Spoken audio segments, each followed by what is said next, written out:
Thank you for coming through. I'm going to go through a bit of a slide, just walk you through a slide about what I feel that's very important in 2019, 2020, about the life of an artist, and also from a management perspective, whether a manager needs to be on top of his game. And Nota will also then go through probably a couple points about one of the main reasons that we're here today. So mine will probably take about 15 to 20 minutes. Nota, you want to say something before I go? Thanks for having me. Glad to see so many people within this room. Before Benza gets started, I just want to ask a quick question. How many artists are in this room? Okay, everyone can put their hands down. How many artists, managers are in this room? Okay, how many DIY artists, that means self-managed artists, are in this room? Okay, cool. Then the right people are in this room. So it's 100%. It looks like 100%. Great. All right, cool. Like I said, my name is Benza. At Fifth Season, we're a creative entertainment agency. I'm an opportunity creator. What it simply means is that I look for many, many opportunities for the artists to earn income. It's kind of like in finance or construction, it's considered a business developer. Same idea, same principle, but we call it opportunity creator because we look for opportunities besides just the music that you make. We look for opportunities so that you can earn as much as you can as an artist. Okay. Here's my thing here. Okay. All right, so nowadays, the thinking is, from a theoretical physicist from the Goethe Institute from Germany, the thinking is you're either number one from the start or essentially never. The idea there is either you land big on your release day or you get forgotten, completely forgotten. That's just how the music business has been now when it comes to releasing music. First of all, on the day that you release has to be a major day. Everyone has to pay attention to you.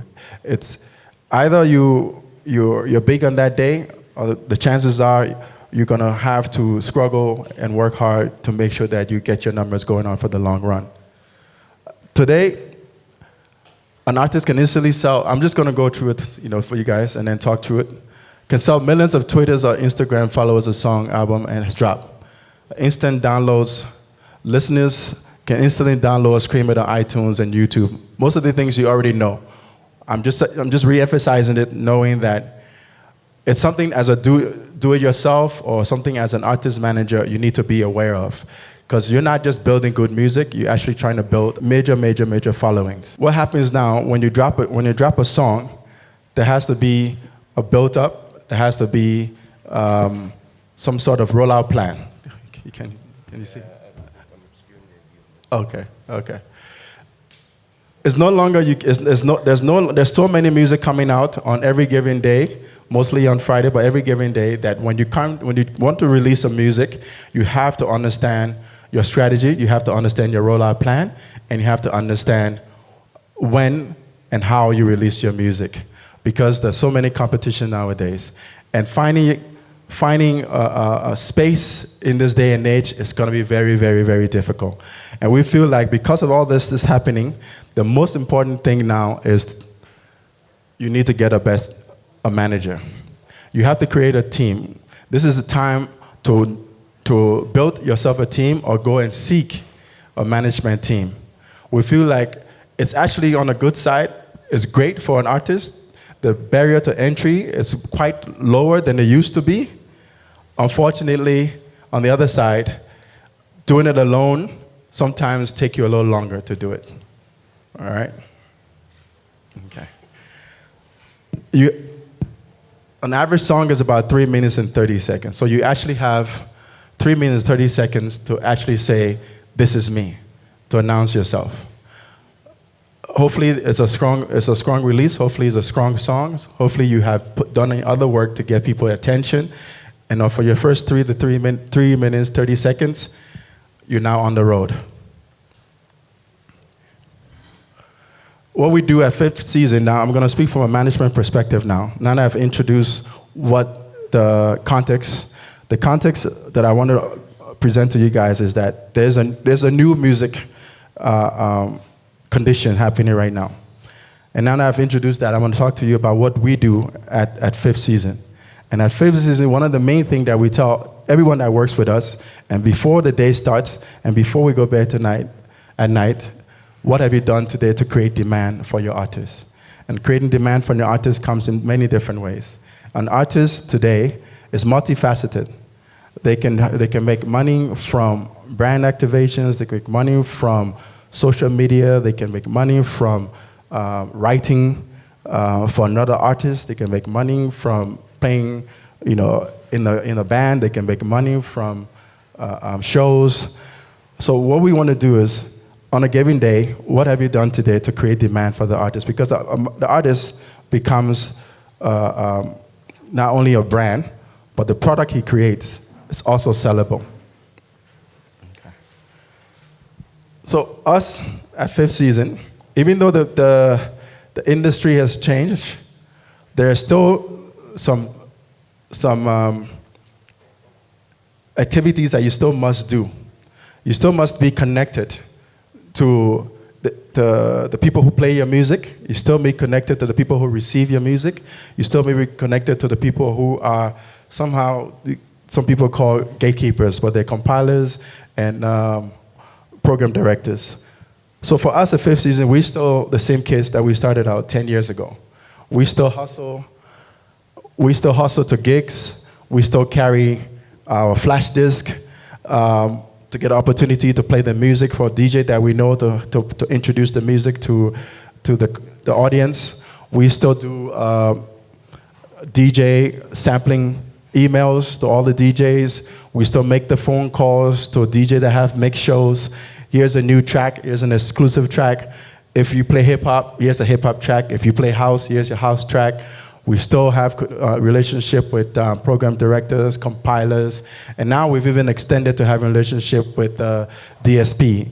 DSP means digital store. Digital service provider. Digital service provider. Okay. Nota will expand on that later on. All right. So we still do the same thing, but we do it a little differently now in some things. This is another thing that we emphasize, is that collaboration and brand partnership and trust. Now I'm speaking from a management point of view now, just so you guys know, I'm a manager. So I want to see more managers in the business. When we did our poll, I think we saw 80% artists and 20% managers in there. That means there's more artists than manager. We need to get more managers. So I'm going to speak from a manager's point of view because it's not necessarily something you're born with. It's something you learn, and it's a passion that sometimes come your way later on in life, as opposed to being an artist. So one of the things that we really emphasize is those three things: brand partnership, collaboration, and trust. You got to be a person that people in the industry can trust. Or if you say you're going to be there at 7 o'clock, you're there at 7 o'clock. If you say you're going to send this email by 2 p.m., you have to send this email by 2 p.m. And by doing that, you build trust in the industry, you build a good reputation, and those who that you want to reach are easily receptive to you. Network, innovate, and be consistent. That's the key as a manager in this business. Network, and I can't say this enough. Network. Innovate, as in, we can't all do the same thing over and over and over again. You're not going to break through the cloud. You got to come up with something innovative. You got to come up with something disruptive, so your artists can be paid attention to. At fifth season, we see things a bit differently. Through our lens, going back to our business, we started this business not necessarily that we were working for a major label and we saw the opportunities and we said, no, we're going to break out from the major label and we're now going to create our own thing. We actually came from a different perspective. We came from a marketing background. I study marketing and IT. My business partner, she has a master in marketing. We got into this game in South Africa when we were in charge of helping increase the brand value of brands like Jameson, Moet Chandon, MTV Vase. And what we saw was to make that happen, we had to use influencers. And influencers became the DJs and the artists. And as we look at the value chain, the brands that we were pushing, Jameson and Moet, wasn't people that they already had people who were responsible for them.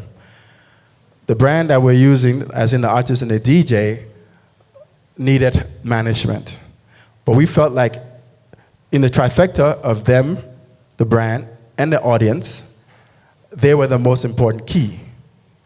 And if no one's looking after them and no one was building their brand, they cannot be of value to that trifecta. So what we decided was, let's focus on the artists. And at that point, we became responsible for marketing and branding. We didn't even call it management at that point. At that point, we were like, let's look after these guys, because the more their value increases, the more demand the alcohol brands, the fast-moving consumer goods brand will want to use them, and the more influential they will become to the audience. So that's how we got started. And we always looked at every artist that we sign on. We look at that from that perspective. Can we make this person much more than a singer, songwriter, rapper, and so on? You're gonna have a lot of time to ask questions later, so I'm just gonna keep going. Save your questions, okay?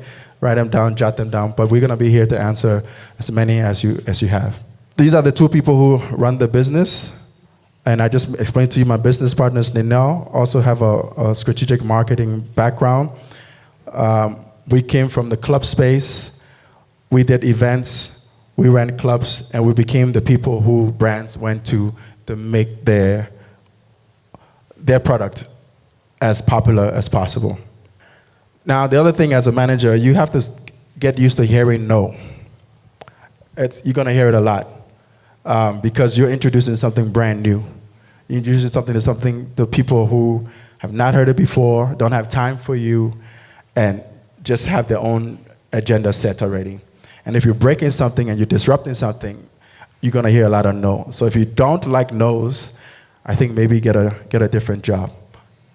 But you're gonna hear a lot of no's.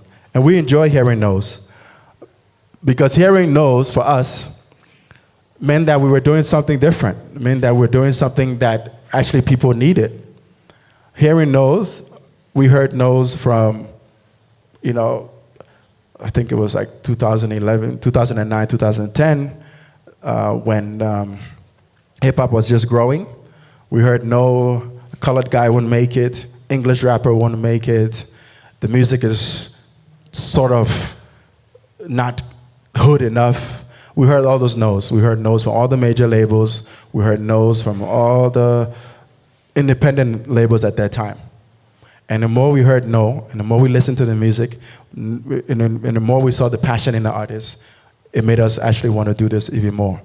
And that's why we managed to break AKA, because he was different and he was special, and no one saw it before. So if we had stopped at the 10th no that we heard, he wouldn't be here at this stage. We also had a lot of no's for another artist that we also work on, Trezor. I don't know how many people know Trezor. All right, cool, that's good. If you knew Trezor way back then, he was a Congolese guy singing in English pop music. That was not on radio. That was nowhere to be found on radio. That was nowhere to be found. People weren't thinking of that. But we loved it. We loved the music. We loved his energy. We knew that he was musically gifted. And we thought, let's make it happen. Let's break through it. And now, Trezor's currently, this last deal, it was a 7-figure deal. But if we would have stopped at no from other major labels, if we would have stopped at no at most radio stations, he won't be here now. And another no that we've heard, and recently, is another lady named Ami Faku. We discovered her about a year and a half ago sound was different, sang differently, sang more spiritually than anything. We took this vision and we presented it to Warner Music, Universal Music, Sony Music, and they all told us no. We even asked for a minimum budget to make it happen. We even went to the point where we said, you know what, the budget that we want, we actually funded ourselves, and you can do 50%. They still said no. Said that this is not going to rock, because at that time it was all about dance house vocalists. If we would have stuck to all the notes we got, she wouldn't be right now landing an album #1 on iTunes and being artist spotlight for Apple Music. Yeah, I think one thing that also Benza didn't mention is that as much as you need to be able to hear no, you need to have a determination to prove people wrong. Like, that is one thing that, Benza has. And hearing no with the determination to prove people wrong gives you that fire under your bum. It lights it up. It's like, okay, I got all these no's. I've got enough no's for me to get going and prove as many people wrong as possible. And all those cases that he was referring to, he had to prove people wrong. Him and his team had to prove people wrong. Those artists had to prove people wrong and basically break the convention. And that is how you disrupt. So when you hear no, think of it as an opportunity to prove people wrong. Now, as a manager, these three things are your blood, sweat, and tears. You're gonna have to invest money. You're gonna have to invest time, and you're gonna sacrifice. You're gonna have to sacrifice time with your kids, sacrifice time with your family, sacrifice time with your girlfriend or your boyfriend. But all of that, the way we see it, is investment. So if you don't have that time, if you don't have that money, you don't have that sacrifice, you won't be able to invest in this business. And this is where we talk about the finance, a bit of finance, just so you know, as a manager, also you're advising your artists. After investing and building your artist brand, also keep in mind that it's the artist that you're building. You're not building yourself. You're building an artist. It's like the person who's the marketing director of Moet Chandon. You don't know who that person is, but you know Moet Chandon. You know Hennessy. You don't know who the marketing manager is for. So that's the kind of philosophy, that's the kind of psychology you need to have as a manager. You're there to propel, you're there to run the engine, and you're there to uplift your artists so that people can get attracted to the artists. When the artists become busy and get a lot more attention and start to make some money, this is something that also, from us at Fifth Season, we also know that it's very important to start speaking to your artists about it in the beginning, and that's finance, and that's money. And the way we looked at it is, we have a top 5 smart money moves that we always advise our artists. Because there's going to be a time where you're going to be from 2,000 Rand a gig to 3 months later, you're making 20,000, 30,000 Rand a gig. These are the advice that we give, and one of them is this. On your first big check, you need to buy yourself some clothes. Not Louis Vuitton, not Gucci. You need to buy yourself some clothes because you're gonna be going to a lot of places. You're gonna be at shows. You're gonna be doing a lot of radio interviews. You're gonna be a lot of TV interviews. So you need to look the part. All right. So that's when the big check comes. Get yourself some new clothes. Spend that money on getting new clothes because that is an investment as well. Investment in what you look like. But like I said, not the expensive stuff. If there's a jacket style like this that you look good in, maybe buy 2 different colors. That's it. If it's a shoe that you think looks good on you, or jeans, get 3 more of that because you're gonna have to switch and change those up. This day and age of social media, you're gonna have to get it. People are gonna see a lot of you. So get some clothes. Next big check, you have to take care of your debt. You have to do that. If there's a loan shark you owe, or a car you owe, you pay that off as soon as you can. because those things are gaining interest, and those things will hurt you later on. If there's a label you owe or management you owe for money that they put in to invest in you, try to recoup that as soon as possible.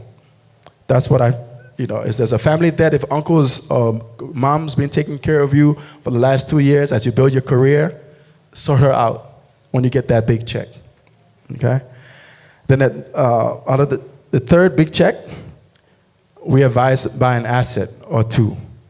An asset could be an apartment, an asset could be a studio space, an asset could be mics and instruments, everything that helps you keep on going. Those are the assets that you need to look at investing in. And transportation, because you're gonna need that a lot. When I say transportation, I don't mean the latest. Like a bus, a tour bus or something, Yeah, you know. a tour bus, because that's an investment in your career. You're gonna need that going. Okay, all right, and then the fourth big check, investments. Try to get something in money marketing, unit trust, family trust, fixed deposit, but the guys at Old Mutual will give you more information on that. But it's very key as you lay those foundation. And when I say big checks, I don't mean your regular 10K, 20. I'm saying if in a month you manage to sell a lot of records, you manage to do more shows than you expected, and you get a lump sum amount in there, take care of those things immediately. It's not the time for you to go and buy things that are going to go away quickly. And then on the fifth big check, that one's for you. Go on a holiday. You may feel you don't need it, but you do as an artist. You've been hustling, you've been working. Take yourself on a holiday. It's going to clear your mind. Most artists, when they get started, they get addicted to being on stage. They get addicted to being at radio, being attention, the attention at all times. But we always say to them, you have to break away. You have to take your time out because your mental state, you don't know that you're affecting yourself, but you are. Take a holiday, take a break, buy land, or life insurance. I know this is the boring part, but this is a very important part, guys. Take this to heart. All right. The other thing as a manager that we do, we create hypes. It's our job to create hypes. Big hypes. If your guy is, starting out, you got to be his hype man. If you don't believe in him and you don't see the dream, you don't see that if this person is going to be top 5 in 2 years, no one else will. And you have to pretend and act like that. So it's very important as a manager to create the hype. You got to create the perception. One example is that we did a long time ago, and I think with AKA, for example, back in the day, about 3 or 4 years ago, when we traveled in economy, AKA would get sort of crowded up by being in economy class. So what we started doing was upgrading him to business class. So the perception was that the promoters were putting him in business class, but it wasn't true. It's something that we did. But it became a norm because promoter thought, okay, if you book an AKA, you got to put him in business class. So we created that perception. A name like Super Mega didn't come out just like that. We created the perception that he's Super Mega, so everyone treats him like that. So it's very important. If you're saying your guy is going to be the hottest, create that perception and create that hype.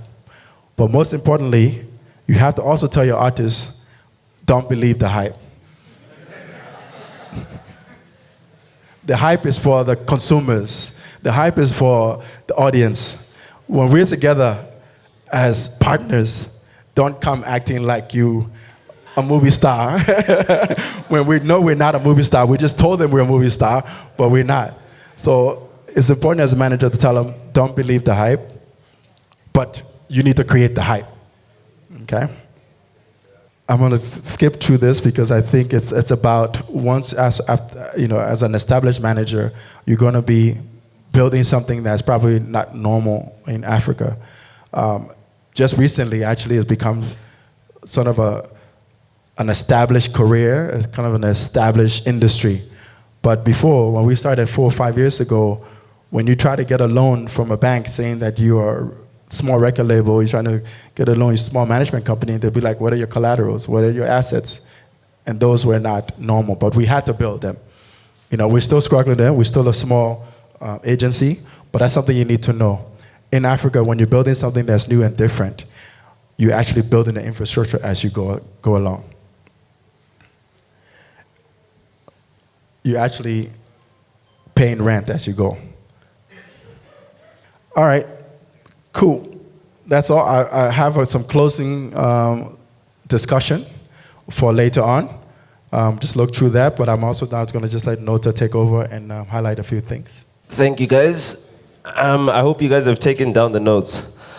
So in preparation for this master's class that we're doing today, John Savage, sitting up there on the stairs, and Jualepa gave us like a little program of topics that they wanted us to cover. So although Benza had his own presentation drawn up, I just went according to all the topics that we need to cover just to ensure that we get that. The most informative part surely for you guys will be the question and answer session at the end. So do take notes. I've limited to 3 points on each slide. I don't want to bombard you with too much information. Another roll call, because we've got a lot more people that have come into the room. How many artists are in this room? Okay. How many artist managers are in this room?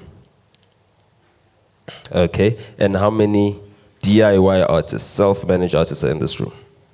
Okay. Now I'm going to ask the question again. How many artists are in this room? And before you put your hands up, if you understand that management is an art form as well, right? How many artists are in this room? Everyone in this room is an artist. There's an art to this. It's not just business. So, financial well-being of an artist manager. Define your roles and responsibilities. That's the first thing you need to do whenever you get into an engagement, or if you're deciding to take up an artist that you're going to manage, or if you're managing yourself. What are your roles? What are your responsibilities? There's different kind of artist managers. There are managers who are employed by the artists and manage them, and then there are artist and manager business partners. So an artist and manager business partnership is when the manager is also investing in the craft of the artist as well, and not being paid per se. So whatever money that you guys make as an artist and manager partnership, you guys basically share the profits and the proceeds of those. So you need to know which role you're playing.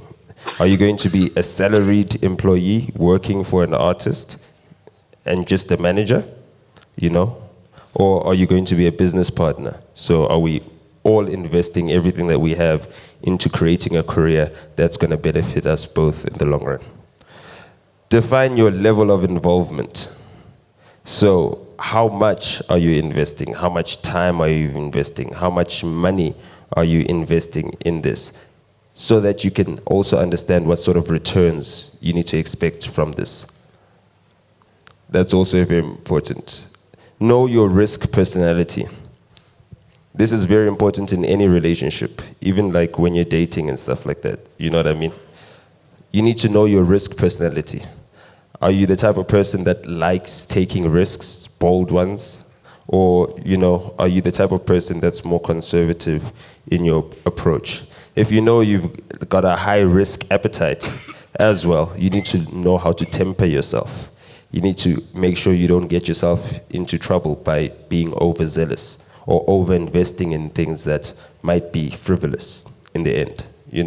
Some things might seem like a good investment in the beginning, but over the long run, it seems like, something that should have been thought about on the periphery or an afterthought. And you don't want to find yourself over-investing in things that are not your priorities. So knowing your risk personality will help you discern, and also remove the emotion from your decisions. You need to be very logical. You need to know that if sometimes you've got too much of an emotional attachment to something, you need to recuse yourself from the decision making. The most important thing is decision making. It's the most expensive thing. It's the costliest thing, decision making, right? The time it takes you to make a decision is time you're losing when it comes to making money.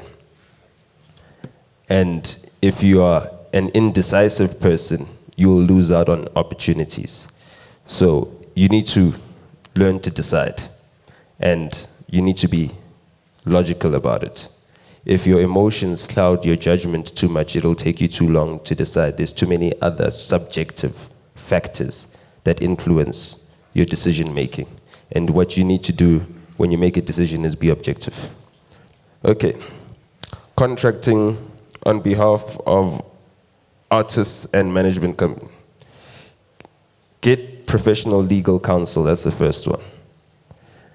It comes at an expense, right? But there are, places where you can get legal advice for free, or people that can assist you, without having to pay an arm and a leg. Another way to find assistance and legal counsel is that, lawyers and the law fraternity, everything that they do is recorded, whether it be court cases, everything goes on precedence, you know what I mean? So you need to read up about specific cases in entertainment law and know all the scenarios. Because the most important thing about contracting is that it's supposed to be a means of dispute resolution. When we find ourselves in conflict, that's when we go and look at the contract. But when everything is going good, who cares about the contract?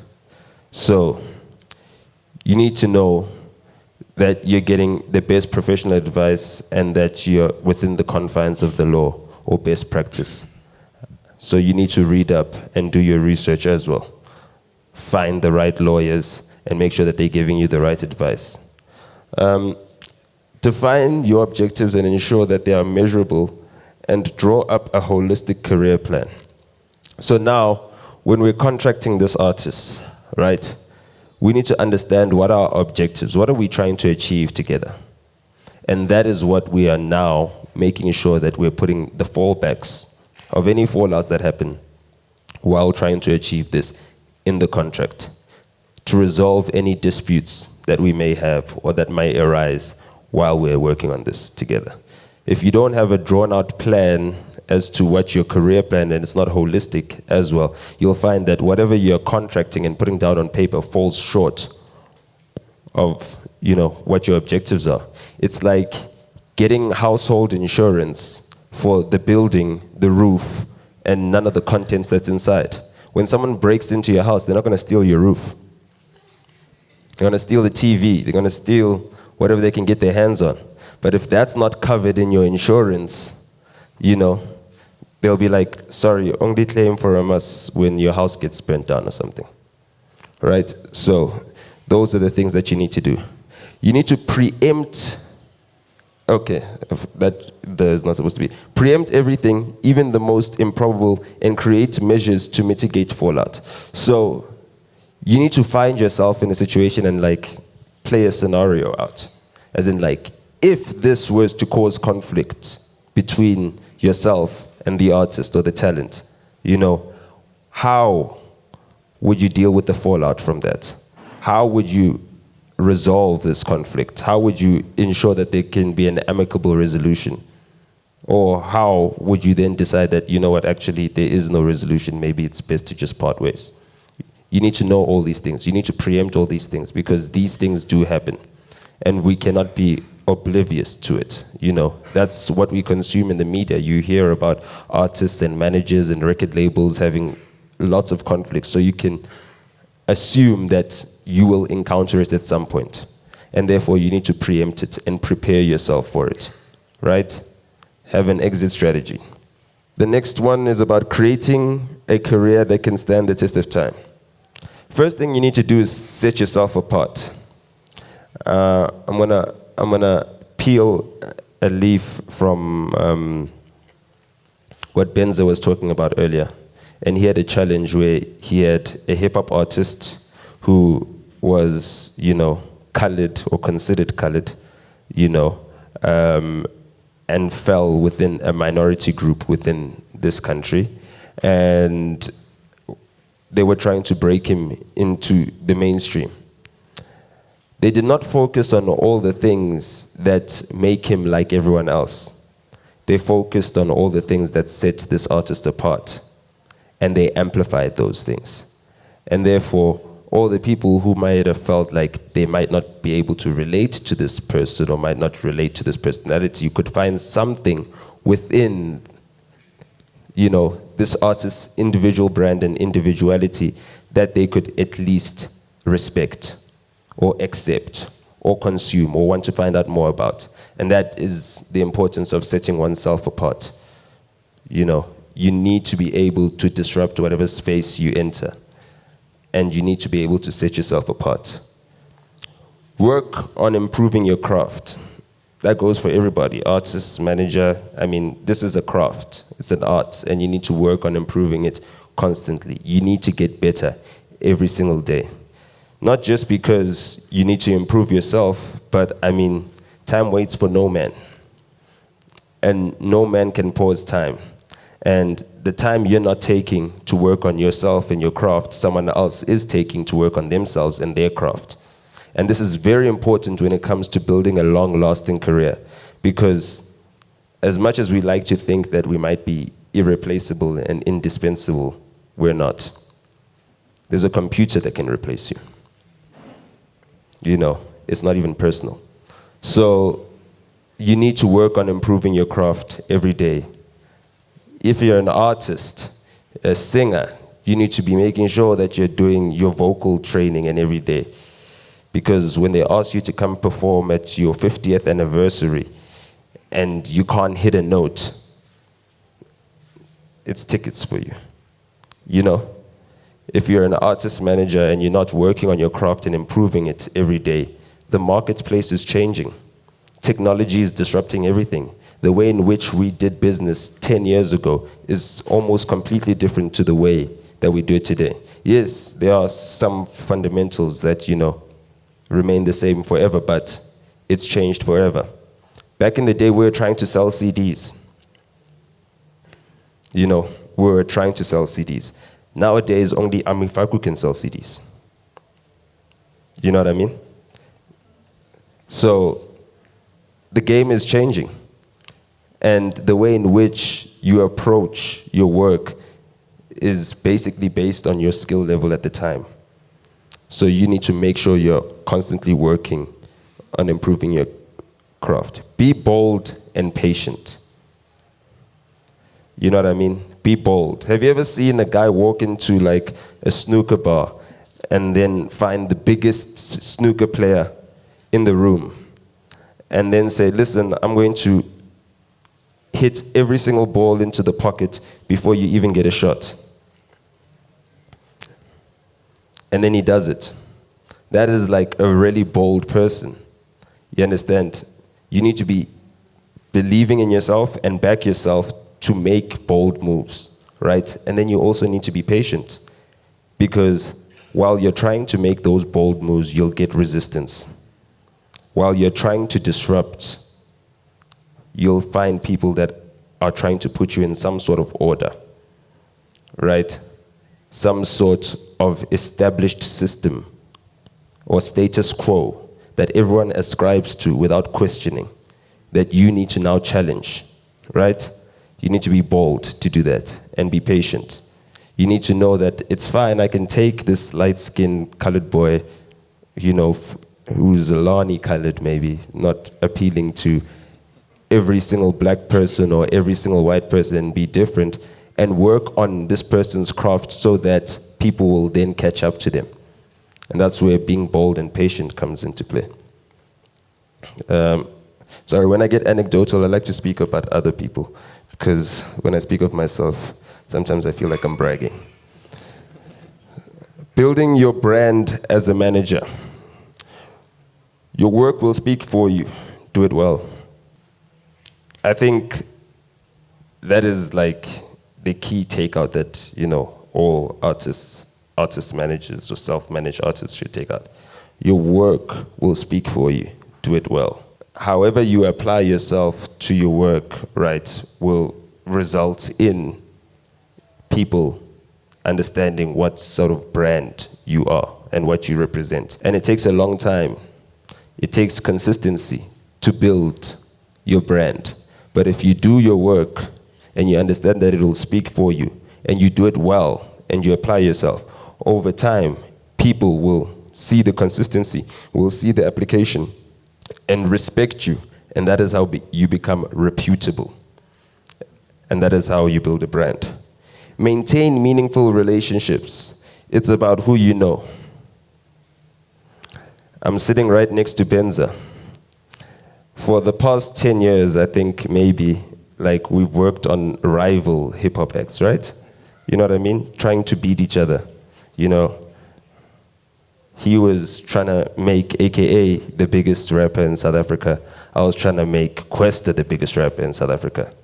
I know Kwesta is a Zulu speaker, so that's like the third most spoken language in this country. So he had a whole lot of advantages. He appeals to a township, a populace. He appeals to the rural people. He appeals to, you know, even people that are maybe seen as the elite in this country, right? AKA was a different brand completely, right? So we found ourselves like competing. Like, if he was doing something great, I was like, damn it, I need to do something greater. And that's where the innovation came in. But it's about who you know. And in this business, you know, a lot of people come and go. But the ones that stick around are the ones that develop meaningful relationships. So as much as we are rivals, we don't need to be the best of friends. But we work together on many things. I'll take you to a story of our smallest collaboration. So we were in Uganda this year, and we were on our way to the airport, myself and Benza and our crew and everything else. And Fifth Season has grown vastly as an agency, and they're doing a lot of work around the African continent. And you know, they're bringing South African acts and African acts, you know, and making them travel the continent. We're in Uganda, we're in our van, headed to the airport, you know. We're on the second van to the airport. So the band is already at the airport waiting for us. And we got stuck on the highway. And for those of you who've never been to Uganda, it's like, as soon as you land at the airport, there's one highway, and that's the only highway they have there. It's not as developed as Johannesburg. It's called the Entebbe Express. And it took us forever to get onto the Entebbe Express from our hotel because the traffic, or the jam as they call it, was just so bad. And then we got stuck in our car on the Entebbe Express, on the highway. You know what I mean? And we've got different personalities in the way we approach things, but you know, I was like, yo, Benza, I'm gonna need you to manage my crew and hold them down and keep them calm while I stand on the highway and try and flag down a car that can carry 6 people. And like 2 minutes later, we flagged down a car. Everyone was calm, cool, collected.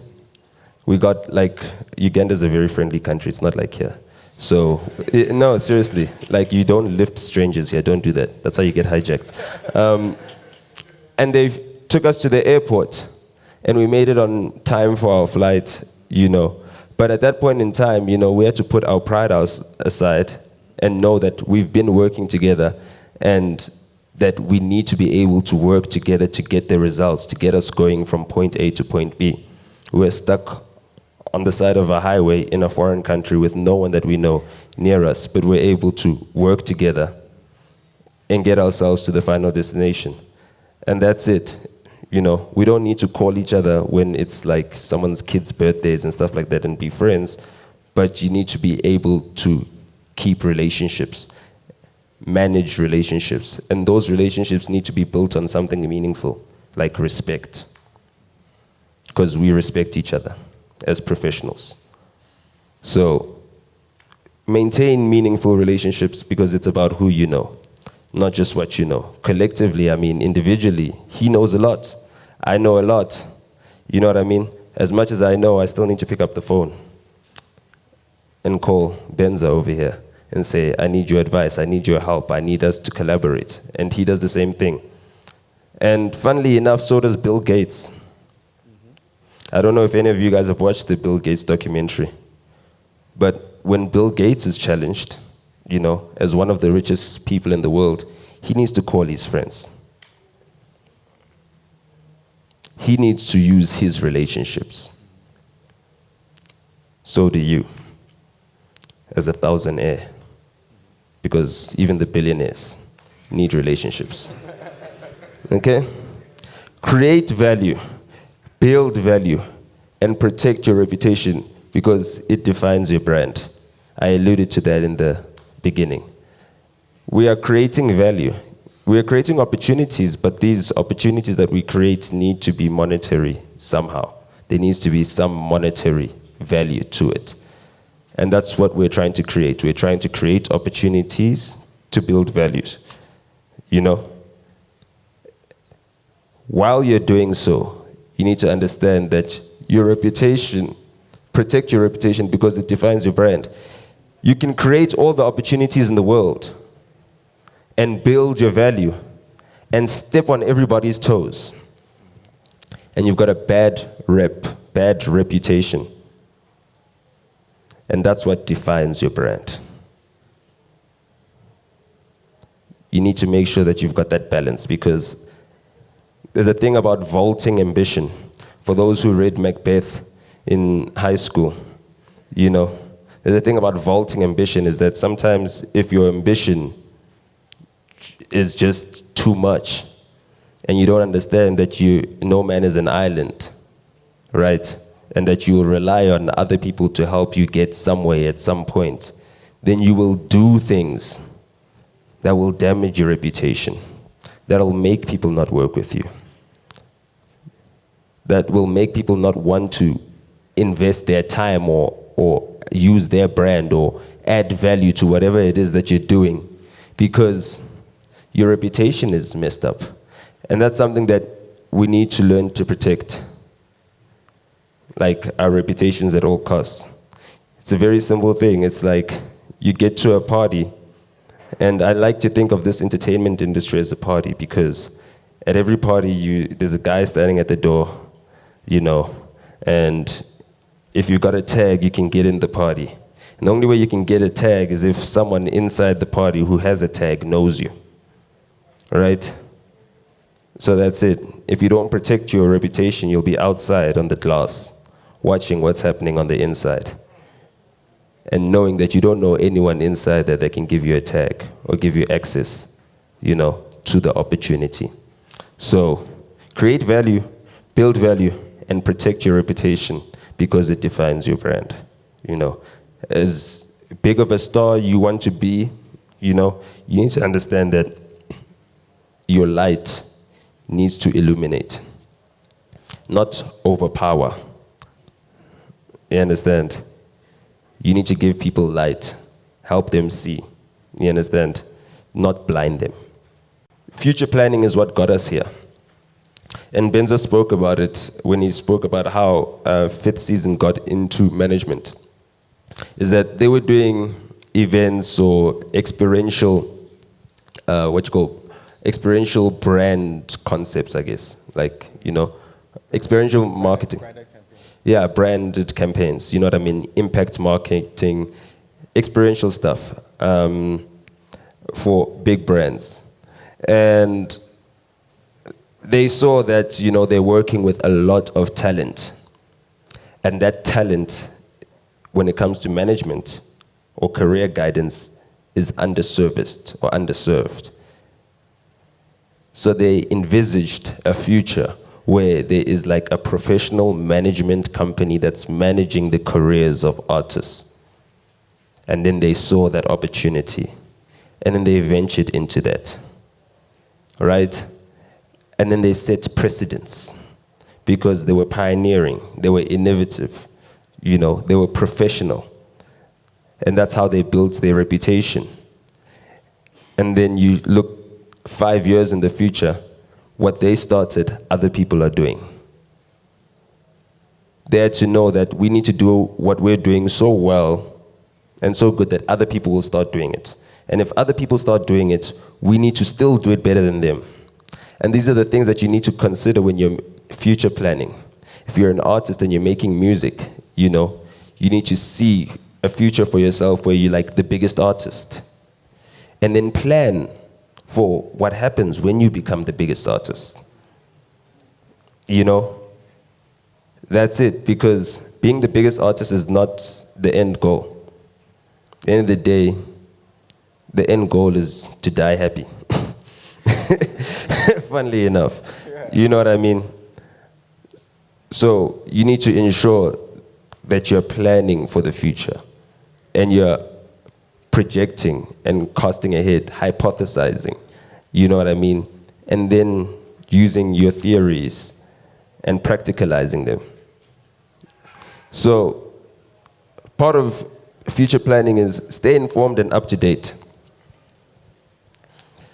How many of you have old phones here? Like an old phone, like it's an outdated phone. Don't be ashamed. It's fine.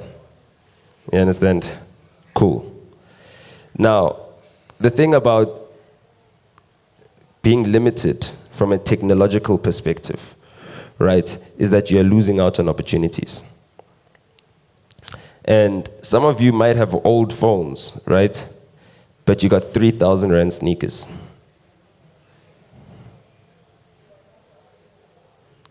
I've never bought a pair of sneakers for 3,000 Rands. Just, FYI. But that's your priority, is to have the freshest clothes, be up to date with fashion. But when it comes to things that actually help you get work done, anything will go. It can't be like that. You need to stay informed and you need to be up to date. How many of you studied for your exams using old textbooks? Some people had to. But given the opportunity, what would you have used? The latest, the newest, right? And that's how it works with everything in life. If you're studying from the old textbooks, you need to understand that the world has changed since those textbooks were made. When I was in school, which is not too long ago, I think it changed in 1999 or something like that, where we found out that Pluto was a comet and not a planet. But think about it like that. There's some kids that are arguing with their parents right now, saying, yo, mom, Pluto is a comet. It's not a planet. And their parents are like, no, that's not what was written in my textbook. You see how it holds you back to not be up to date? Yeah. Discern between fallacy and reality. There's an impression that's created. That's what us managers are supposed to do. We're supposed to create this impression. But you need to know the difference between the impression or the fallacy and the reality. You need to stay in touch with the reality, because that is where you really are. As much as you might put on this appearance, right, as to what you aspire to, you need to be very aware of your reality.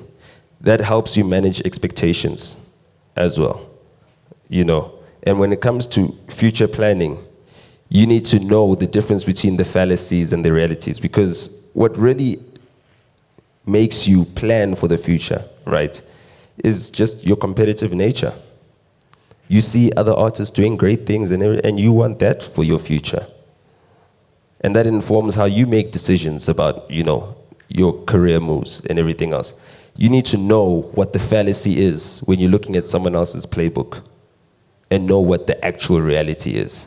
Because we cannot walk in the same shoes, even if we wear the same size. You know what I mean? This one pair is for these 2 feet. So you need to discern between what the fallacy is and know the reality so that you can plan for a future. You understand? You can create a new reality. You can create a new disposition. You can change the status quo. Cool. Be imaginative and influence change for your ideal future reality. in the previous point, I ended up alluding to that. That is it, is that you need to be imaginative. You need to envisage. You need to be like, damn it, these artists are not managed. The ones that I'm working with. And we could help market and brand them the same way we do these liquor brands. Let's imagine a future where we are now artist managers, talent managers, brand managers of artist brands. And that's how you create a fifth season. You understand? You become imaginative and you influence change for your ideal future reality. And that's what the pioneering steps do for you. When you innovate, you influence change. If you hear no from everybody and you prove them wrong, you've changed everything. There's a glitch in the matrix. That is it. You understand? You need to create that glitch in the matrix. That is it. That you need to be the change you want to see in the world, yeah. But how do you practicalize that? You need to be imaginative, innovate, right? Prove people wrong. Prove your concept. And then you change the reality all of a sudden. Because I think, is it Nelson Mandela who said it's always impossible until it's done?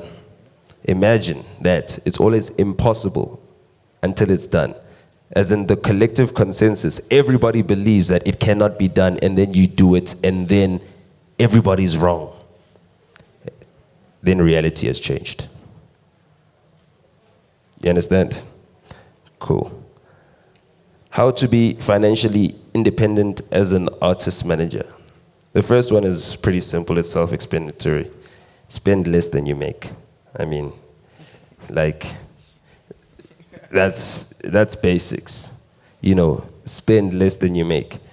And it goes on the importance of knowing like what it is that you're making and what it is that you're making it for. Are you making money so that you could be Fashion Week every day? Be the flyest dude in the room? Have the latest sneakers and everything else? Or are you trying to create a sustainable future for yourself? Money is very important. Having money is very important. There's a lot of people who became artist managers just because they got money.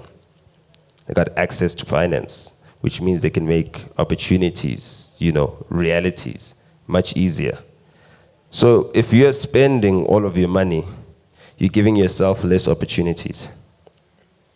So you need to spend less than you make. Invest in yourself and improve your skills. If you're spending money, spend it on making you a better manager. That is it. Because once you get a reputation as the best manager, you don't need to sell yourself. You know what I mean? You can demand whatever fee you want at the end of the day because you have created that value and someone needs to pay for that value. So you need to be investing in yourself. You need to be reading up on all the books. You need to get the latest information from the internet. You need to be at least a subscriber on Music Business Worldwide. If you're not a subscriber on Music Business Worldwide, pull out your phone right now. Right now. If you don't have Music Business Worldwide, this is an instruction, sorry. Just go onto your Safari or whatever browser you're using, just say Music Business Worldwide or Google it. Music Business Worldwide just basically logs everything that's happening within the industry. If you're an artist or an artist manager, those are your peers. They might not be in the same country as you. They might be mostly based in the United States, which is the #1 market in the world. But those are your peers. Those are people who are playing in the same field you're playing in. You need to be up to date with what they're doing. The latest trends. And then you also need to know the fallacy. And then you need to know that you are in South Africa. What is your reality? And then you can see how you can innovate and change the game here, right? So investing in yourself and improving your skills doesn't have to be something that you do with a lot of money. It doesn't have to be something that you do with an MBA. You could be self-studying. How many of you are on YouTube every day learning about how to be a manager? You understand? How many of you are on YouTube every day? Every day, everybody. How many of you are using YouTube to learn how to be a better artist manager? Few people. Why are you underutilizing that resource? It's like you've got a library in your pocket, in your hand. Whatever access to Wi-Fi you have, whatever access to data you have, you need to be using that to inform yourself. That is it. It's up here, this thing. I like to say that to like the people that I work with. It's up here, this thing. So you need to feed this thing. That is it. That is how you improve your value. That is how you improve your skills, right? So invest in yourself, your knowledge, your expertise. You know, try something new. Give yourself new experience, because your experience also counts. You know, it's about how many years you've got in the game, how much skin you've got in the game a lot of the times. So you need to be constantly investing in that and improving your skills as a manager. And that will help you become financially independent, because then you'll have opportunities that will grow, because your value will be growing. Strive to create multiple alternate revenue streams. It's another thing, is that for a lot of you who are artists, managers, and starting out with artists that are maybe like, let's say tier 5, like real bottom tier artists, they're really starting out, they're developing. At the end of the day, if you're reliant on your split of the bookings money, you're reliant on a percentage of 2,000 rands. You know, that's not going to work for you. That's not going to help you reinvest in yourself. That's not going to help you reinvest in your craft. So you need to find other means of creating money, you know. So back when, you know, we were starting out, what we would do is that, because we weren't getting bookings, when I was starting out working on the Questa brand, because we weren't getting bookings and everything, we do other things. So we do like little res surprise parties, right? And like there might be like an appearance fee to appear in the res or whatever, you know. At the same time, on the back end, I was doing like video content and stuff like that, and providing that for the client and saying, hold on, this is an added value service. And then here we go, now the artist is being paid for their appearance fee, and also on the other end, I'm building other services onto what I'm providing for the artists and for our clients as a whole as well. And then you got like a video service. Funnily enough, you know, I discovered that a project that we did in 2011 was done with an agency called Have You Heard? The guys that actually put this thing together. I searched through my emails, I'm like, damn, the staff might have changed and everything else, but you know, I've invoiced these guys before, 8 years ago, to be exact, on the 17th of August, 8 years ago. You know what I mean? And that was because we were building alternate revenue streams. So now we weren't just creating music and creating a celebrity brand, we were also creating video content. And these are things that, you know, weren't really standard back then, but have now become standard. Imagine that. In just those 8 years, things that we're trying as experiments are now like what is expected of you. So you need to strive to create alternate revenue streams. If you're an artist manager and you're working on a certain artist and you're like, damn it, okay, fine. I've got this artist that needs to perform within this area and build an audience within this area, then you need to start promoting parties at these areas. You know, you need to put that whole entire thing together and make sure that there's some sort of income that's coming in for you so that you could invest in yourself. Because as much as you're investing in the artist brand, at whatever level of involvement is, if you're a business partner, then you're investing a lot of everything that you make as well, you know, in this, building this artist brand, in the hope that once they become tier 1, there will be some return on an investment that will filter down to you. You need to ensure that you're constantly doing these things, right? because they will assist you in getting the brand out there, like the artist that you're working with, and it's in line with what you're doing. And at the same time, it'll also mean that you've got better financial resources, right? And that means that you will be more effective as well. You'll have the means to invest in your skills. You'll have the means to invest in your craft and get further. So that's the third and final point on this slide. Marketing the right way. Okay. First thing you need to do is you need to spell correctly. Right? I wrote this, so I misspelled this, but this might be something. But it's your reputation precedes you. That's what it's supposed to say. You know what I mean? It's like you need to know that your reputation walks in the room prior to you. Right? That they say that this person will be here and the room will fill up because they're reputable. So that is how you market yourself. Your reputation precedes you. You need to be consistent. You need to deliver. You need to be constantly improving your skill because we're in a competitive market as well. There's always someone out there not trying to do better than you, but trying to be the best. It's not personal. You know, it's not like they're coming for you. No, everyone needs to strive to be the best, and that's how we improve ourselves. That's how we improve each other, you know. So you need to ensure that you're also striving to be the best and you're working on it effectively. Don't depend on your talent to market your personal brand.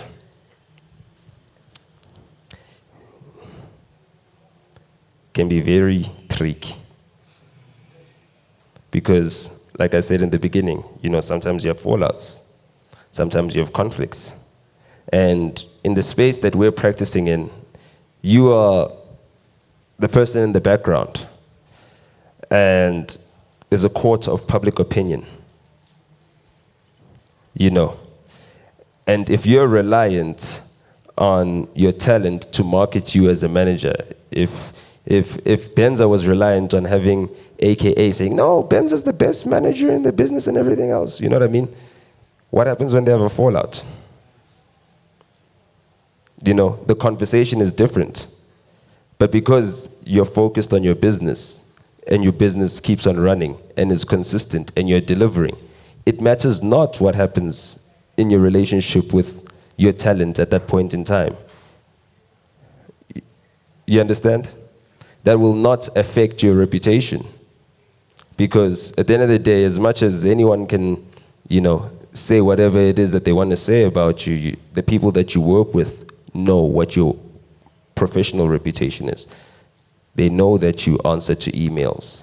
They know that, you know, you send the correct documentation when required to, you know. They know that all your business stuff is registered and whatever, you're paying VAT, tax, whatever. They know all these things. And those are the things that matter the most, you know.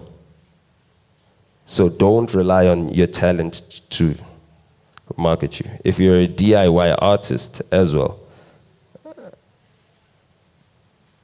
you also can't rely on your success as an artist to market your success as a manager, because the point is to make it seem as if you don't exist. You know what I mean? That's the thing. It's like you're supposed to build up these brands to be so big that no one even knows you're involved in them. And that's the whole entire thing. Sell yourself to the relevant people. Know your target market or audience. That's like part 2 of this. That you need to be selling yourself to the relevant people. The relevant people need to know that you're professional, that you deliver timelessly, that you're consistent. Right? So, you know, I like to make this example to some artists I work with. I'd be like, I got 3,000 followers on my Instagram. But if you check at the likes and the quality of the people who are liking my posts, with your 1 million followers, you don't have the influence I have. And that is it. So selling yourself to the right people means like I only speak to decision makers. Because in my business, I'm a decision maker. Do you understand that? That is something that you need to internalize and understand, is that, whatever the case may be, even if it means that I started the security guard, he needs to know that he needs to take me up to the decision maker, the person who's actually making the decision, the person who's cutting the check. That's the person I need to engage with, because in my business, I make the decisions. I cut the check. So you need to be making sure that you're speaking to the right people as well. I think artists, managers, talent managers don't get the credit they deserve because we don't work on like multinational brands. But what we do that people don't understand is that we take a brand that is completely unknown and we make it a household name. Do you know what I mean? That is what we do. So when you internalize this whole entire thing about making sure that you speak to decision makers, you need to also understand that, because you need to work with a whole lot of brands and you need to understand what value you're bringing. The value you bring in is that you've got expertise on how to take a brand from 0 to 100. Whereas someone else might be able to take a brand, which is something that, the textbook would tell you takes 20 years to create, right? Take a brand and maintain, people's awareness of it, maintain the reputation of it, and that's all they need to do. Whereas we do a lot more. Build it from ground up. And other brand managers that don't manage artists or companies that start from ground up, they just pawn and renovate. That's a Rick Ross line. We built it ground up, you pawn and renovate it.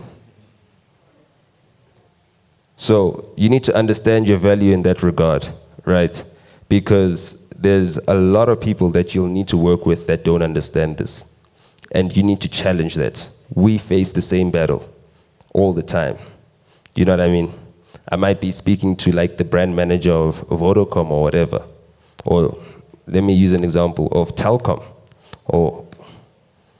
And they'll tell me, no, we are a big company and everything else. And I'll be like, yeah, but you went from university, came here, got a job at something that's already established. I built something, made it a household name, and now you can't differentiate between Questa and Handy Andy.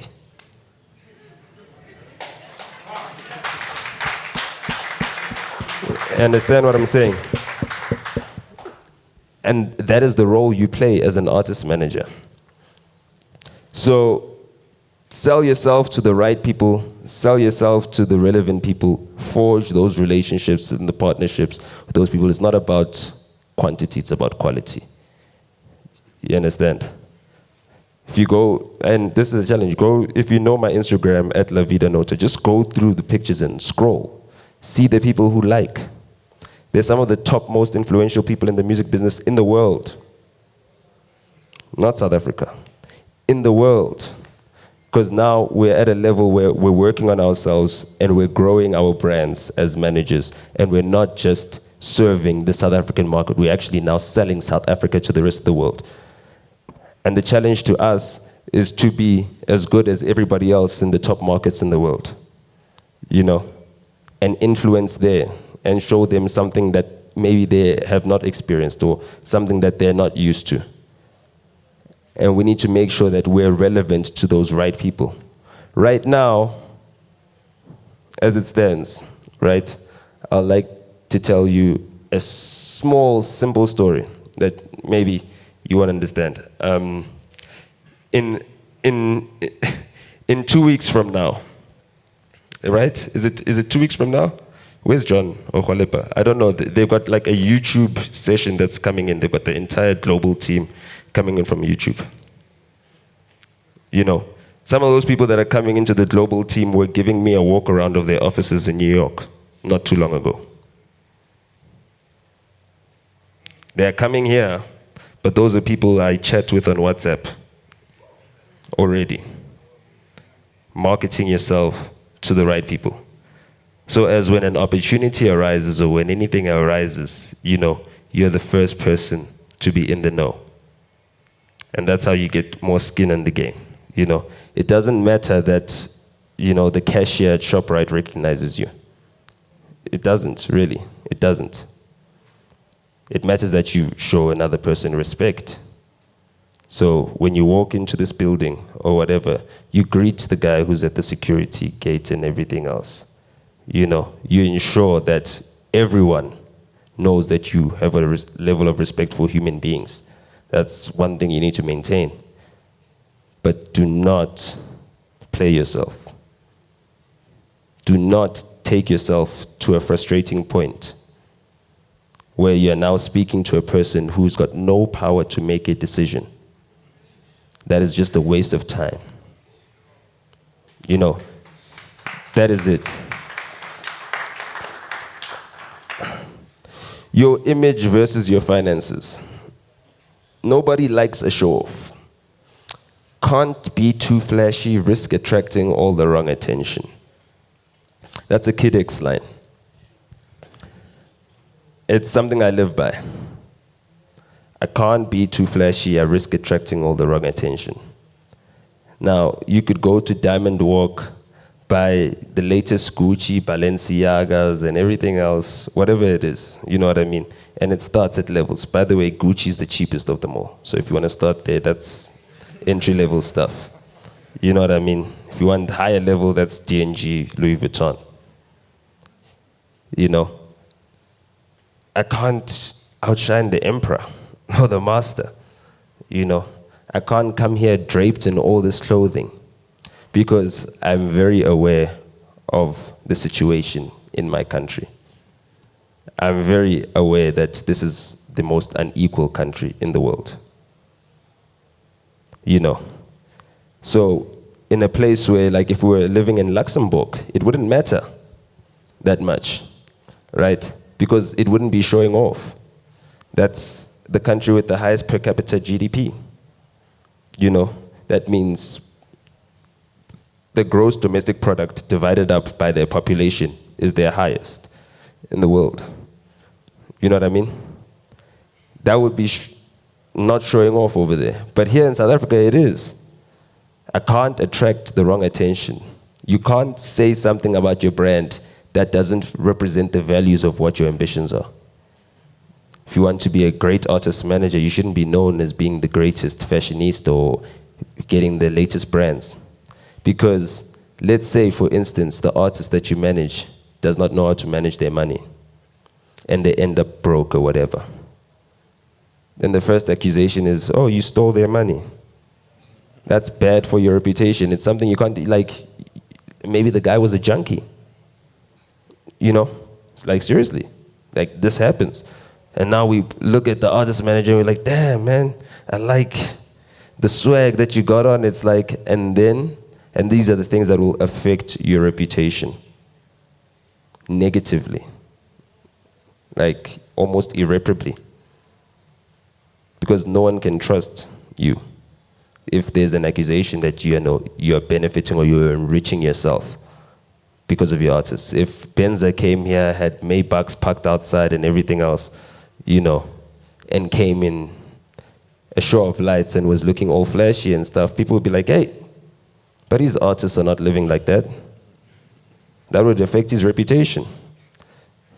So you need to consider that and consider your environment. It doesn't work like the same way everywhere in the world, but you need to understand this is South Africa. This is the most unequal country in the world. You cannot be sitting on top of your I-8 and have people that work in your company not earning their keep. You understand? And it takes a certain level of arrogance to think that no one will be critical of that. No man is an island. We live in a society. That is it. We are human beings. That is what makes us human beings. So those are things to consider when you looking at your image and your finances. Your personal style must complement your personal brand, but don't overinvest in style. That's it. Complement your personal brand. If you're a Mark Zuckerberg, gray shirt and everything else, and it's always uniform, that is you. That is your personal brand. Doesn't matter that you're worth $21 billion. You know? That is your personal brand. So you don't need to overinvest in that. It doesn't get you anywhere. Well, I had clothing accounts that, you know, a long time ago when at the time I didn't have the cash to buy clothes. I had clothing accounts to buy clothes for the artists I work with. I never bought even a shoelace for myself with those clothing accounts. Like, I had to do what I had to do. If it came to the person who's going to be seen on TV and who we're selling and everything else, I could invest in the clothing, but I'm not going to be seen on TV. It only matters what, you know, the production manager and everybody thinks of me. And as long as they know that I got there on time, that I brought my talent on time, you know, and that they did the job and left and didn't break anything, then I'm good. You know, they don't need to know that I've got the latest fashion, the latest threads, the latest trend. So that's something you need to understand, your personal style, and then keep it simple. You know, keep it functional.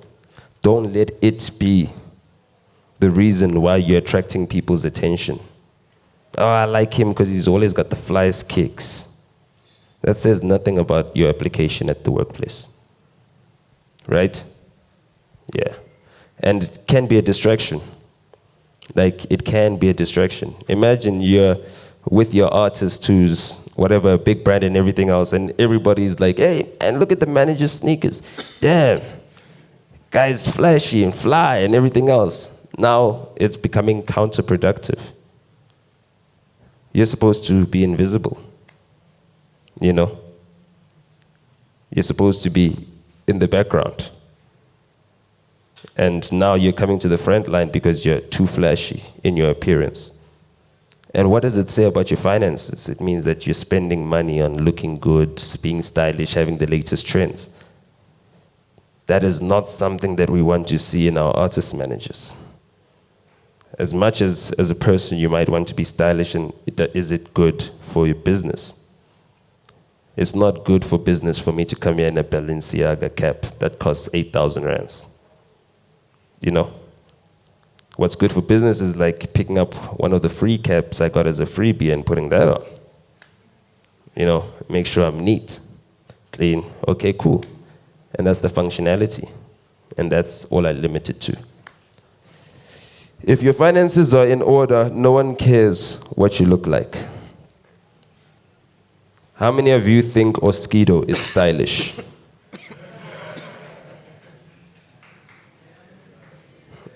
As an example, like Oskido is like, you know, one of the legendary DJs that started the dance movement back in the days. You know, you don't care that he's dressed in the latest fashion and everything else. But that's because you know that he's not broke. He's not dressed like that because he's broke. And that's all you need to do. Just need to maintain a clear, clean appearance, right? That doesn't do any harm to your brand or how you're marketing yourself. And when it comes to having the latest fashion, you know, that is irrelevant. At the end of the day, you could have a Louis Vuitton wallet with no money in it. You know? So you need to ensure that your focus is keeping your finances in order. And that shows as a priority when you take care of your finances before you take care of your look and how stylish you are. You know, those are the things that you need to have in order. Clean. And then I conclude this with a quote from Kanye West, who's like my favorite artist. I didn't play the hand I was dealt, I changed my cards. He goes on to say, I looked to the skies and I changed my stars. That's it. We could all be dealt a bad hand in life. Not all of us will be given the same opportunities, but we can apply ourselves. We can be determined, we can be dedicated, and we can change our cards. And that's what we need to strive to do. You know, change the cards.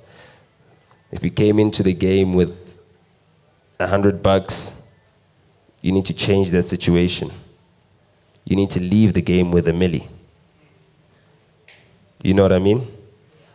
And everyone's got the opportunity to do that. Some might take longer than others. But at the end of the day, it's not about, you know, how quick you run this marathon. Not all of us is Kipchoge.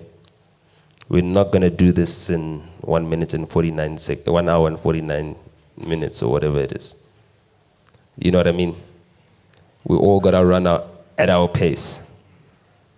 But at the end of the day, as long as you got a determination to change your situation around, and you believe you can do it, and you are consistent, by the time you look up, everything around you will have changed.